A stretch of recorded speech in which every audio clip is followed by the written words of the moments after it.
ಘಟಕ 3 ಲೋಹಗಳು ಮತ್ತು ಅಲೋಹಗಳು. ಈ ಅಧ್ಯಾಯದಲ್ಲಿ ನಾವು ಲೋಹಗಳ ಭೌತ ಗುಣಗಳನ್ನು ಅಧ್ಯಯನ ಮಾಡಬೇಕಾಗ್ತದೆ. SSLC ವಿದ್ಯಾರ್ಥಿಗಳಿಗೆ ಅತ್ಯಂತ ಪ್ರಮುಖವಾದಂತಹ ಒಂದು ಅಧ್ಯಾಯದಲ್ಲಿ ಉಪಘಟಕ ಭೌತ ಗುಣಗಳು. ಇನ್ನು ಲೋಹಗಳ ಭೌತ ಗುಣಗಳನ್ನು ಅಧ್ಯಯನ ಮಾಡಬೇಕಾಗತ್ತೆ. ಉದಾಹರಣೆಗೆ ಲೋಹಗಳ ಬಗ್ಗೆ ನಮಗೆ ಸಾಕಷ್ಟು ತಿಳುವಳಿಕೆ ಇದೆ. ಕಬ್ಬಿಣ, ಅಲ್ಯೂಮಿನಿಯಮ್ಮು, ಮ್ಯಾಗ್ನೇಷಿಯಮ್ಮು, ಸೋಡಿಯಮ್ಮು, ಸತು ಅಂತ ಕರಿತೀವಿ, ಸೀಸ್ ಅಂತ ಕರಿತೀವಿ, ಬಂಗಾರ ಅಂತ ಕರಿತೀವಿ, ಬೆಳ್ಳಿ ಅಂತ ಕರಿತೀವಿ. ಹಾಗೆ ಅವುಗಳನ್ನು ನಾವು ಸಂಕೇತ ರೂಪದಲ್ಲಿ ಕೂಡ ಬರಿತೀವಿ. ಕಬ್ಬಿಣ, ಬಂಗಾರ, ಬೆಳ್ಳಿ, ಅಲ್ಯೂಮಿನಿಯಮ್ಮು, ತಾಮ್ರ, ಸತು, ಸೋಡಿಯಂ. ಹೀಗೆ ನಾವು ಒಟ್ಟು ಧಾತುಗಳಲ್ಲಿ 22 ಧಾತುಗಳು ಅಲೋಹಗಳದಾವೆ. ಉಳಿದ ಧಾತುಗಳು ನಾವು ಲೋಹಗಳು ಅಂತ ನಾವು ಅವುಗಳನ್ನು ಪರಿಗಣಿಸ್ತೀವಿ. ಇದನ್ನು ಆವರ್ತ ಕೋಷ್ಟಕದ ಮೂಲಕ ಸರಿಯಾದಂಥ ಒಂದು ಅಧ್ಯಯನವನ್ನು ನಾವು ಮಾಡ್ಬೋದು. ಲೋಹಗಳ ಸಂಕೇತಗಳು ಯಾವುವು ಅನ್ನುವಂಥದ್ದನ್ನು, ಅವುಗಳ ಹೆಸರು, ಸಂಕೇತ, ಅವುಗಳ ರಾಶಿ ಇತ್ಯಾದಿ ಅಂಶಗಳನ್ನು ನಾವು ತಿಳ್ಕೊಳ್ಬೇಕಾಗ್ತದೆ ನಂತರ. ಹಾಗಾದರೆ ಈಗ ಮೊದಲನೇ ಅಂಶವನ್ನು, ಲೋಹಗಳು ಸಾಮಾನ್ಯವಾಗಿ ಶುದ್ಧವಾದಂಥ ಸ್ಥಿತಿಯಲ್ಲಿ ಹೊಳಪಾದಂಥ ಮೇಲ್ಮೈಯನ್ನು ಹೊಂದಿರ್ತವೆ ಅಂತ. ಅದನ್ನು ನಾವು ಹೊಳಪು ಅಥವಾ ಕಾಂತಿ ಅಂತ ಕರಿತೀವಿ. ಲೋಹದ ಕಾಂತಿ, ಇದು ಮೊದಲನೆಯ ಒಂದು ಗುಣ. ನಮ್ಮ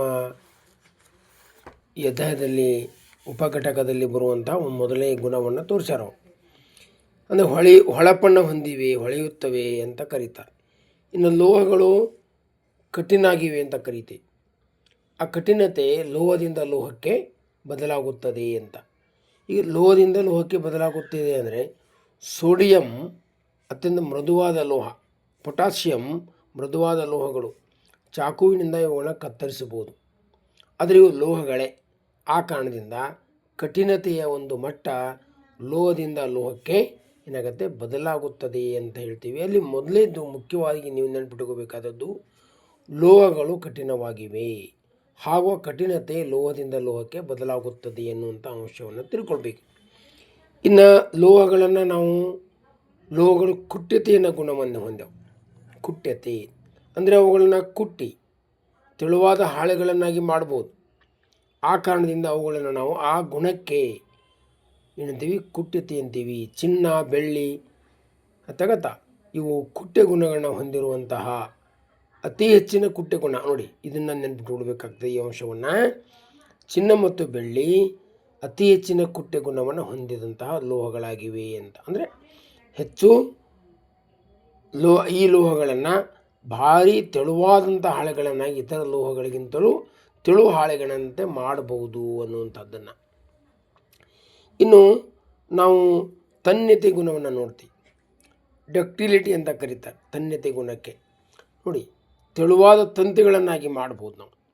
ಲೋಹಗಳನ್ನು ತೆಳುವಾದ ತಂತಿಗಳನ್ನಾಗಿ ಎಳೆಯಬಹುದಂತಹ ಒಂದು ಗುಣಕ್ಕೆ ನಾವು ತನ್ಯತೆ ಅಂತ ಕರಿತೀವಿ. ಇದರಲ್ಲಿ ಬಂಗಾರ, ಚಿನ್ನ ಅನ್ನುವಂಥದ್ದು ಅತಿ ಹೆಚ್ಚಿನ ತನ್ಯತೆ ಗುಣವನ್ನು ಹೊಂದಿದ ಒಂದು ಲೋಹ.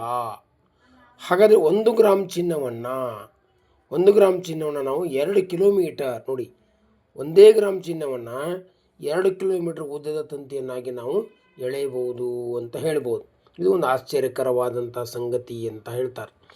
ಇನ್ನು ನಾವು ಲೋಹಗಳು ಉಷ್ಣದ ಉತ್ತಮ ವಾಹಕಗಳು ಅಂತ ಕರಿತೀವಿ. ಈ ಪಾತ್ರೆಗಳನ್ನು ಮಾಡ್ತೀವಿ, ಅಡುಗೆ ಮಾಡ್ತೀವಿ. ಹಾಗಾದರೆ ನಾವು ಲೋಹಗಳಿಂದ ತಯಾರಿಸಿದಂತಹ ಅಥವಾ ಮಿಶ್ರಲೋಹಗಳಿಂದ ತಯಾರಿಸಿದಂತಹ ಕೆಲವು ಪ್ರಮುಖವಾದಂತಹ ಏನಪ್ಪ ಅಂದ್ರೆ ಲೋಹಗಳನ್ನು ಬಳಸ್ತೀವಿ. ಅದರಲ್ಲಿ ಲೋಹಗಳು ಉಷ್ಣದ ಉತ್ತಮ ವಾಹಕಗಳಾಗಿವೆ ಅನ್ನುವಂಥದ್ದನ್ನ ಹೇಳ್ಬೋದು ನಾವು.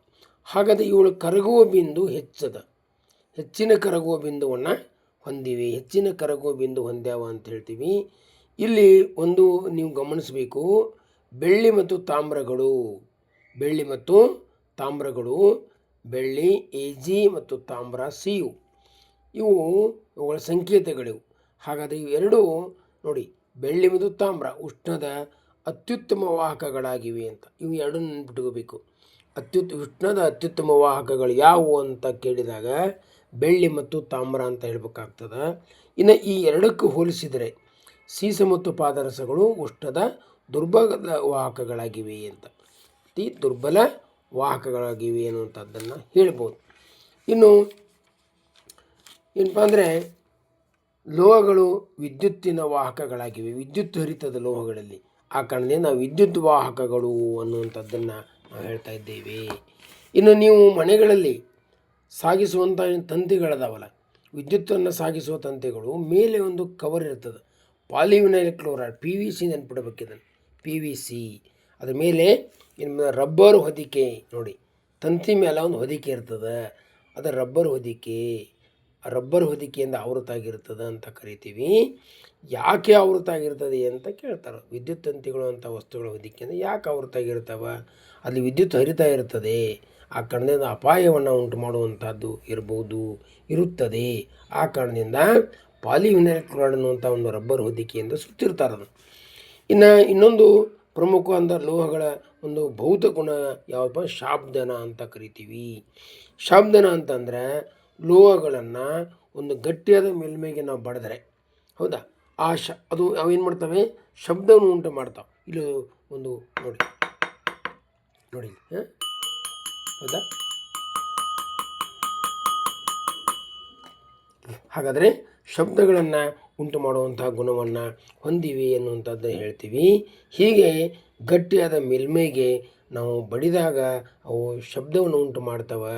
ಆ ಗುಣಕ್ಕೆ ಶಾಬ್ದನ ಅಂತ ಕರೀತಾರೆ. ಆದ್ದರಿಂದ ನಾವು ಇದು ಉದಾಹರಣೆ ಕೊಟ್ಟಾರ, ಶಾಲಾ ಗಂಟೆಗಳನ್ನು ಲೋಹಗಳಿಂದ ಏಕೆ ಮಾಡಿರುತ್ತಾರೆ ಅಂತ ಕೇಳಿದಾಗ ಅವು ಶಾಬ್ದನ ಗುಣವನ್ನು ಹೊಂದಿದ್ದು, ಅವು ಲೋಹಗಳು ಶಬ್ದವನ್ನು ಉಂಟು ಮಾಡ್ತು ಮೇಲ್ಮೈಗೆ ಬಡಿದಾಗ. ಅದಕ್ಕೆ ನಾವು ಲೋಹದ ಗಂಟೆಯನ್ನು ನಾವು ಬಡಿತೀವಿ, ಬಡಿದಾಗ ಅದು ಶಬ್ದವನ್ನು ಉಂಟು ಮಾಡ್ತದೆ ಅನ್ನುವಂಥದ್ದನ್ನು ಗಮನಿಸಬೇಕು.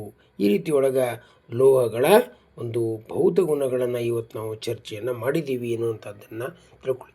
ಓಕೆ, ನಾಳೆ ಮತ್ತೆ ಮುಂದಿನ ಒಂದು ಪರಿಕಲ್ಪನೆ ಬಗ್ಗೆ ಚರ್ಚೆ ಮಾಡೋಣ.